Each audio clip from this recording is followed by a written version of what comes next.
A visit to Lindisfarne Castle on Holy Island. Situated in the beautiful county of Northumberland, Holy Island is accessible by a causeway from the mainland at low tide. St. Aidan established a monastery here in AD 635.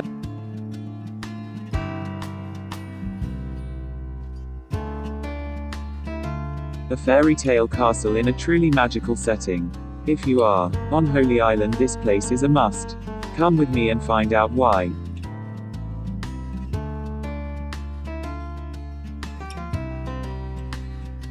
This is the first view of the castle as you leave Lindisfarne village. Just keep following the road straight ahead. After leaving the village, walk past the wildlife center, as shown in this shot. We will come back to this later. The road to the castle is self-explanatory. As we walk along the road, the castle is always in view. As we reach the end of the road, there is a gate where the footpath takes over. From here on in, it is definitely foot only. The day I was here, this was well marked by a chap playing the bagpipes. You can just make him out in his white stockings and kilt. Once through the gate, we can see the path ahead to the castle.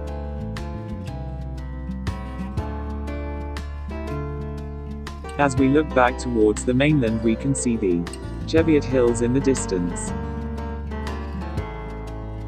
The castle gets closer.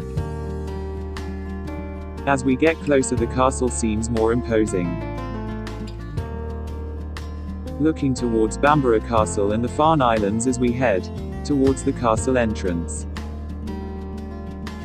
Heading towards the entrance. As we approach the entrance, on the left-hand side is a sign giving information on opening times of the castle. We then come to the entrance to the castle, which is the hut on the left. The entrance fee was £6.80 when I visited in July 2014. After making payment, follow the path up to the castle. As we walk up the path, here is a brief explanation of what we are about to see and how it came about. Lindisfarne Castle as you see it today is an old fort, converted into a comfortable holiday home at the beginning of the 20th century by one of the great arts and crafts designers of the day. The empty and neglected castle was discovered by Edward Hudson, the founder of Country Life magazine, in 1901 while on holiday in Northumberland. He scaled the walls, fell in love with the deserted castle and its location, and took out a lease on the building, before buying it from the Crown and hiring his designer friends, architect Edwin Lutyens and garden designer Gertrude Jekyll, to make him a holiday home to be proud of. A home he would bring guests to in summer for extended house parties and summer breaks. Lutyens responded with enthusiasm to the challenge of making a new home inside a castle. He created austere but beautifully designed interiors, linked by dramatic corridors, galleries and stairways. The austerity was tempered with whitewashed walls, patterned brick floors, shiny brass, old carpets, china, and good honest furniture. The contents currently in the castle are mostly Hudson's own.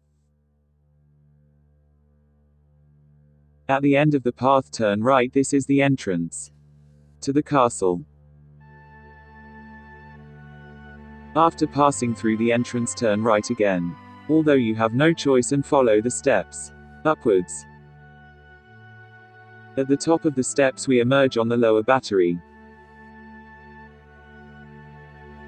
The views of the Farne Islands and out to sea are something else. A quick look back at the castle. Another look out to sea.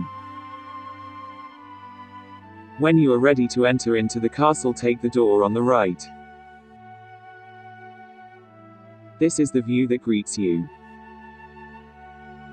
Look to the right, there is a small counter selling souvenirs, not shown, but there is also a wonderful arched fireplace that can be seen in this shot.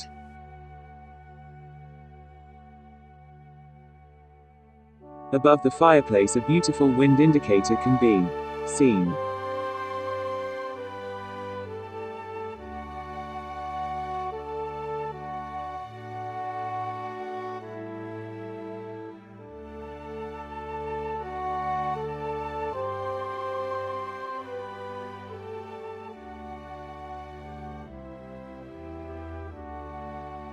Look to the left. There seems to be some tools of an early 20th century lunatic traveler.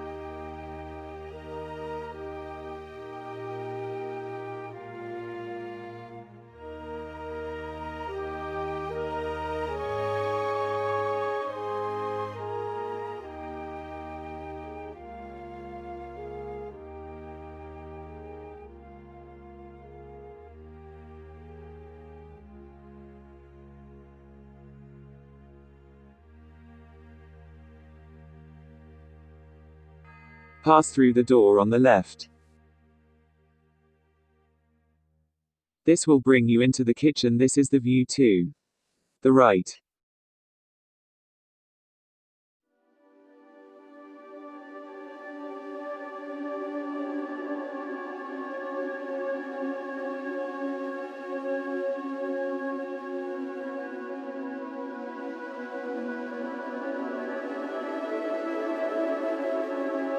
And the kitchen table.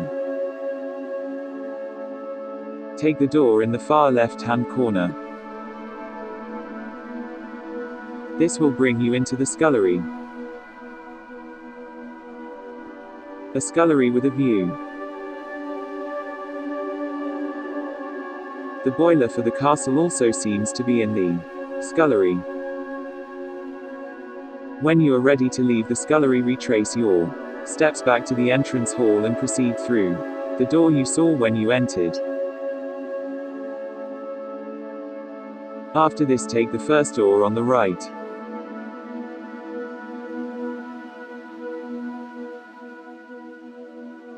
This brings you into the dining room.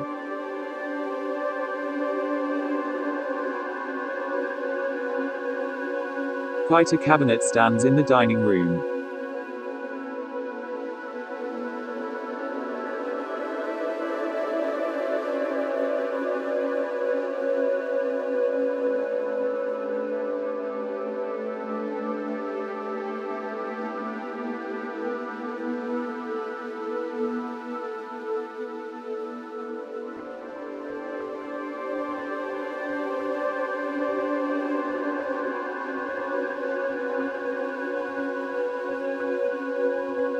Once out of the dining room, turn right and proceed through the door into the ship room.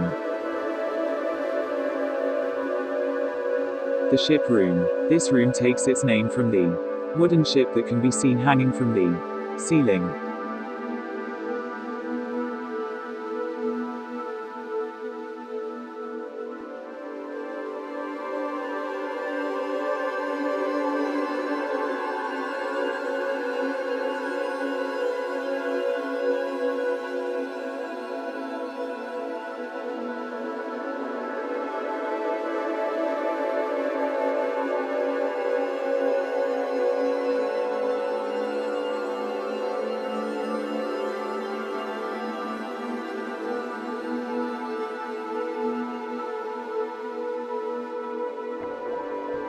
The view from the ship room.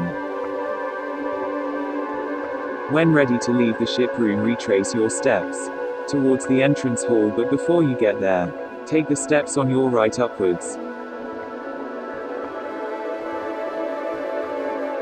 Just before the top of the stairs, turn right and carry on up the next steps. Climbing the steps.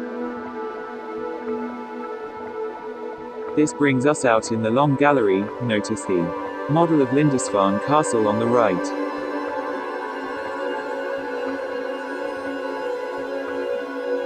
Looking back at the stairs we have just climbed.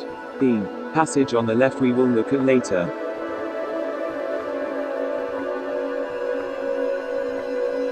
Have a look through the door on your right at the top of the stairs at room 7 and 8.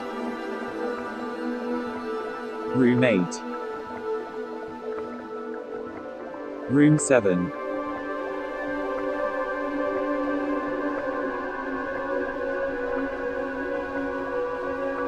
Walk to the end of the long gallery and have a look through the door on the right. A quick look A quick look through the window. This is definitely a room with a view. Imagine waking up to this every morning. These seem to be plans for a garden.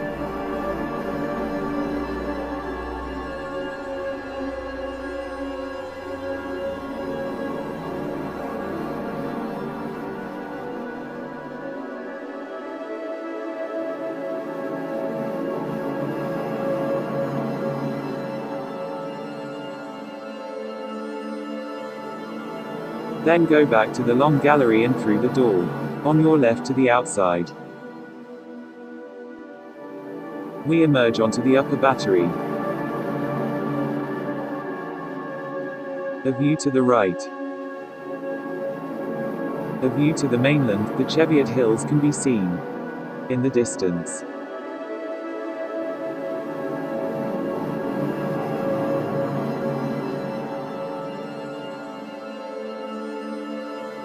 From here we get a good view of the garden. We shall see this close up later.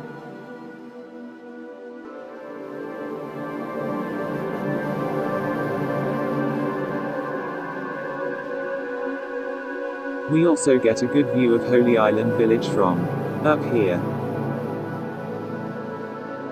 Another view of the upper battery. Once you are ready to leave the upper battery, head back to the door we came out of. That can be clearly seen in this shot. As we return inside, we get a good view of the fireplace in the long gallery. Then from the long gallery take the steps to the upper gallery. At the top of the stairs we enter the upper gallery. This is the highest room in the castle.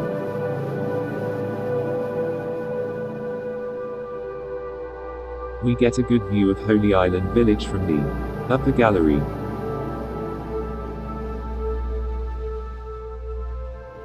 Various bits of artists' paperwork in the upper gallery.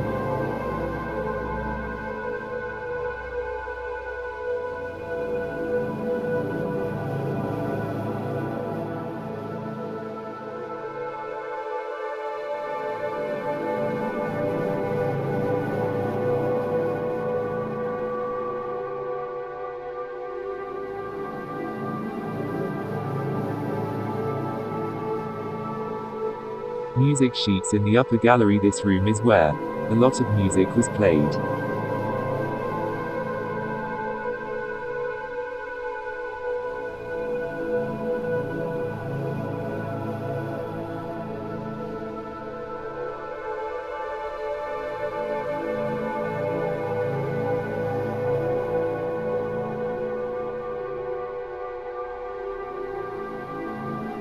Various portraits on the wall in the upper gallery.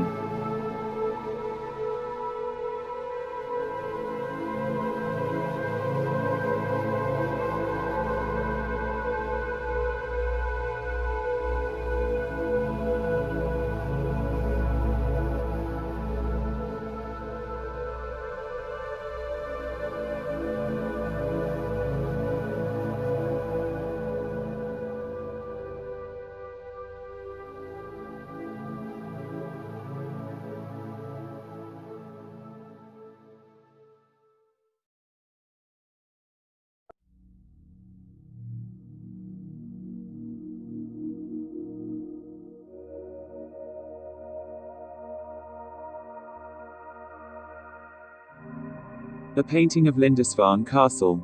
Although on the picture, it is referred to as Holy Island Castle. Another painting of Lindisfarne Castle. This time, referred to as the Castle of Holy Island.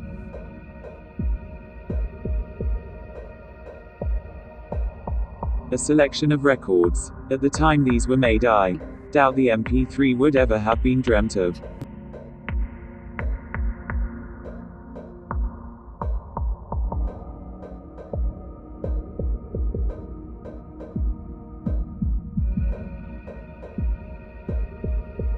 As we turn to retrace our steps out of the upper gallery, a beautiful cello and music stand can be seen.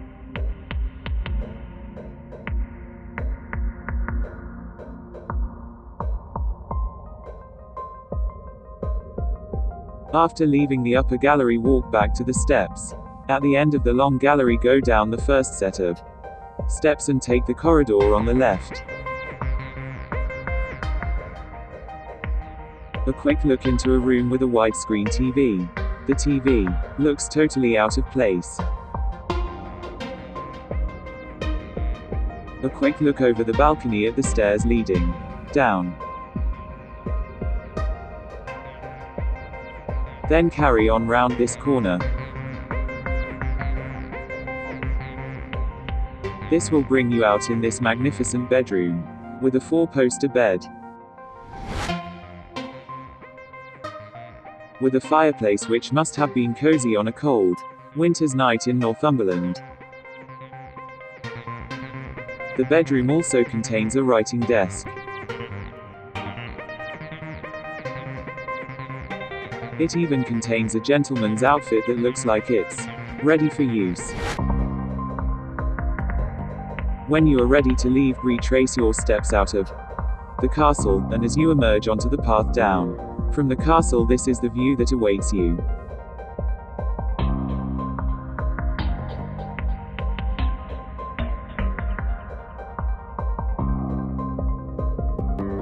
Once at the bottom of the path from the castle, follow the path down to the sea. In this shot we are looking back at the castle from this path. The way ahead. As we head to the sea, we cross a bridge. This formed part of the wagonway from the limestone quarries to the lime kilns that we will see shortly.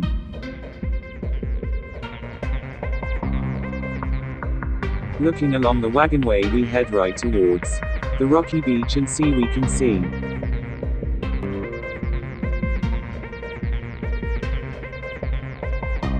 Looking out to sea across the rocky beach, note the stone towers.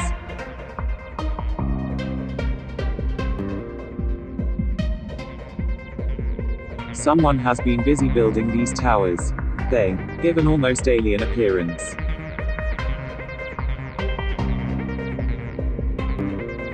And from a different angle.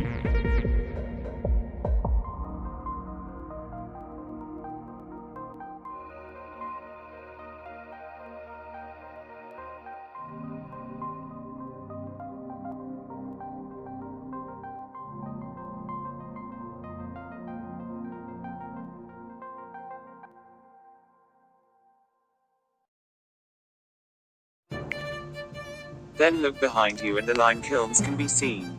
The lime kilns at Castle Point on Holy Island are among the largest, most complex and best preserved lime kilns in Northumberland. These kilns produced quick lime for a variety of uses such as agricultural, fertilizer, mortar for buildings and whitewash. Why were kilns built here? Limestone has been roasted for various uses on Holy Island for thousands of years. By the 19th century, however, the process was being carried out on an industrial scale, mainly for export to Scotland. The industry operated from several different sites around the island, but this massive structure at Castle Point was the most substantial and final site used.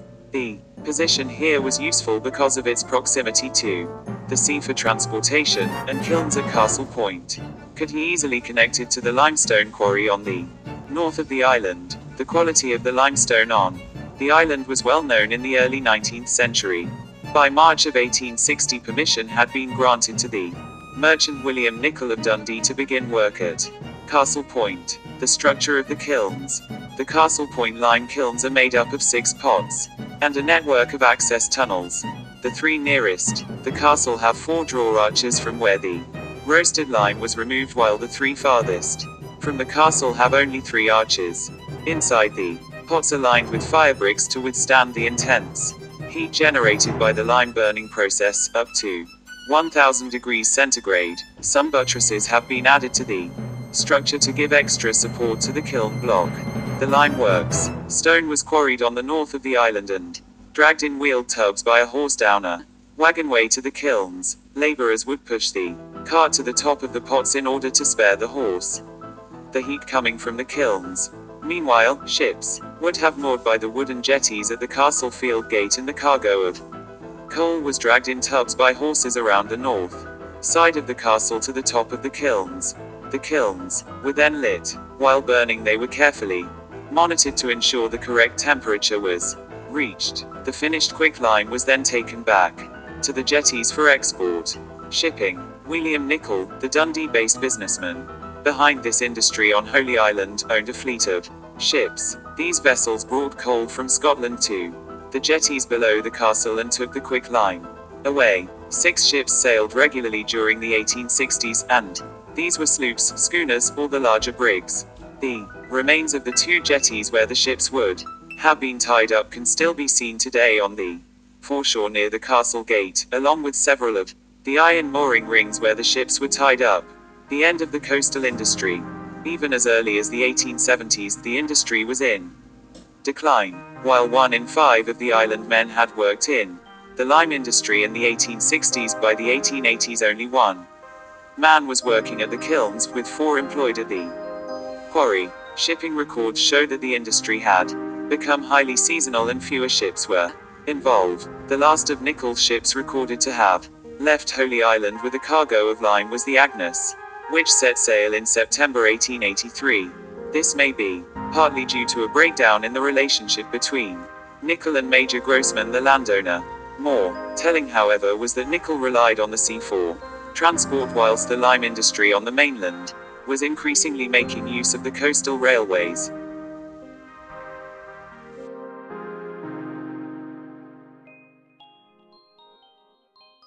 Inside the lime kilns. Another view inside the lime kilns. Once you are done at the lime kilns, pass under the bridge you have just walked across to the beach. Once under the bridge, the castle comes into view, high above us. We are looking at the back of the castle at this point, which certainly forms an imposing structure.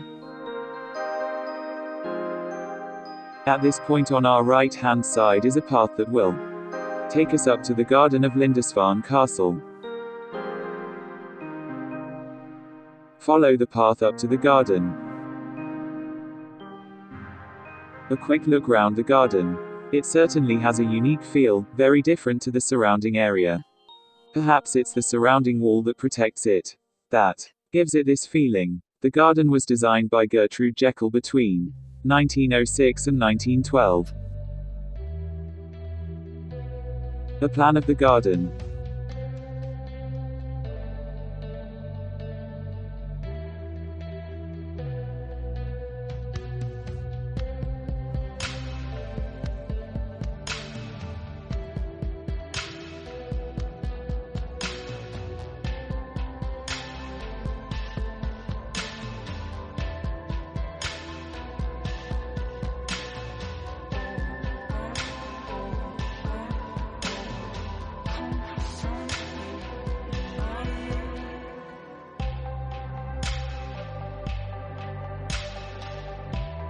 Looking at the castle from the garden.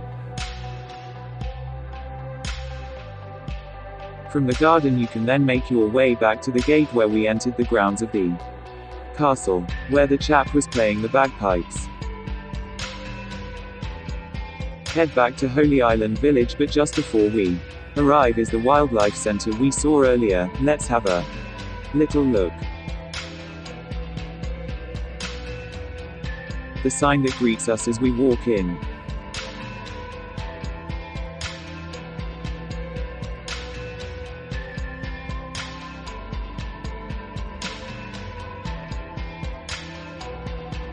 As we head in, there are plenty of pictures lining the walls. Making our way into the center. We then arrive at the viewing area.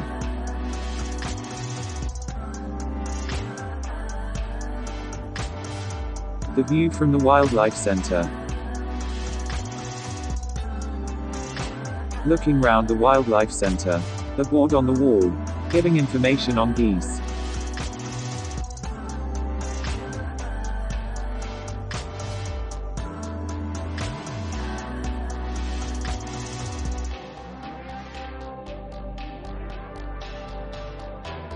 Some great pictures are on the walls in the center.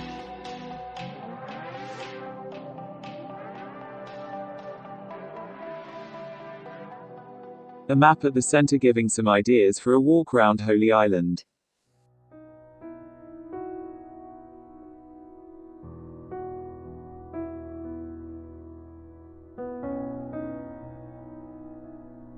As you head back across the causeway to the mainland, you can't help but feel you have just been somewhere incredibly special and unique. I suspect Saint Aidan and his monks got the same feeling all those years ago. It is a place most people would revisit time and time again given the chance. As a footnote, if you are ever traveling to or from Edinburgh or north of to London or other destinations south of Berwick upon Tweed on the East Coast Main Line, Lindisfarne Castle can be seen from the train as in this picture taken from my Aviemore to London journey. There is a link to this in the description below.